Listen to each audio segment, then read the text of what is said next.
এখনো জুলাই সনদ বাস্তবায়ন নিয়ে কেন সংশয় এনসিপি? সংশয় রয়েছে অনাস্থা অবিশ্বাসের জন্য।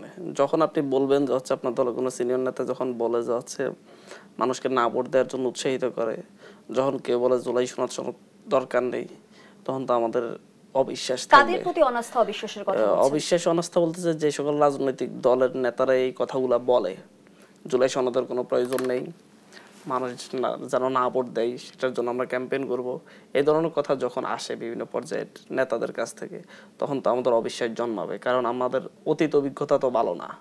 90-এর পরবর্তীতে সামাজিক যে চুক্তি ছিল 3 জোটের রূপরেখা, সেই অভিজ্ঞতাটাও তো আমাদের ভালো না। কিন্তু এনসিপি কিভাবে নিশ্চিতভাবে বুঝতে পেরেছে যে বিএনপি ক্ষমতায় যাবে, বিএনপির প্রতি অনাস্থা অবিশ্বাস তাদের তৈরি হয়েছে? এমনও তো হতে পারে যে এনসিপি ক্ষমতায় যেতে পারে। আমরা গেলে তো হচ্ছে বাস্তবায়ন করব।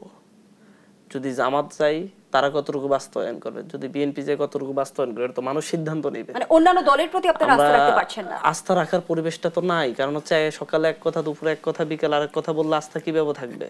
এক এক নেতা এক ধরনের কথা যদি এইভাবে বলে জুলাই সনদকে কেন্দ্র করে, তাহলে আস্থা কিভাবে থাকবে? কারণ তো অতীত অভিজ্ঞতা তো ভালো না, একটাই কথাই বলতেছি, অতীত অভিজ্ঞতা ভালো না। যার কারণে সরকারের সিদ্ধান্তগুলা সরকার এইরকম অস্পষ্ট রেখে যখন হচ্ছে আদেশ জারি করে, তখন তো হচ্ছে এটা নিয়ে একটা কনফিউশন থেকেই যাবে। এই কারণে আমরা সরকারের যে আদেশ জারি করেছে সেই আদেশকে আমরা স্পষ্ট করতে বলেছি, স্পষ্ট ব্যাখ্যা দিতে বলেছি। স্পষ্ট ব্যাখ্যা দিলে দেখা যায় কতটুকু কনফিউশন যায়। ইতিমধ্যে আপনাদের আরেক নেতা অভিযোগ করেছে যে জুলাই সনদ আদেশের খসড়া তৈরির সময় আইন উপদেষ্টার মাথায় বিএনপির প্রেসক্রিপশন ছিল। তাহলে কি বিএনপি সবকিছু নিয়ন্ত্রণ করছে? এই অভিযোগের কোনো ভিত্তি রয়েছে কি?